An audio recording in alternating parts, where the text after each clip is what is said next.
पिशावर के जलसा आम में इमरान खान ने एक मर्तबा फिर गरजते हुए सदर जरदारी को मुनाफिक करार दे डाला। कहते हैं हुकूमत अमेरिका की जंग से बाहर निकले। साथ ही सितंबर में अमन काफिला वजीरिस्तान ले जाने का ऐलान भी कर दिया, लेकिन नेटो सप्लाई पर कुछ न बोले।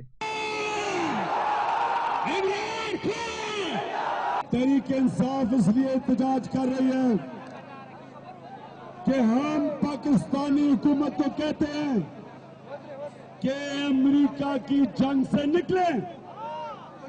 ये हमारी जंग नहीं है। उधर नेटो सप्लाई के खिलाफ कोयटा से शुरू होने वाला दिफाए पाकिस्तान कौंसिल के लॉन्ग मार्च का सफर जारी है।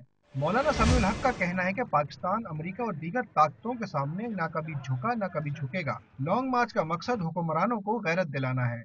कौम को पैगाम दे रहे हैं और दुनिया को भी पैगाम दे रहे हैं कि पाकिस्तान और अफगानिस्तान के मुसलमान कभी भी तागूती ताकतों के सामने नहीं झुकेंगे। दूसरी जानिब कौमी सलामती की पार्लिमानी कमेटी का इजलास 18 जुलाई को हो रहा है।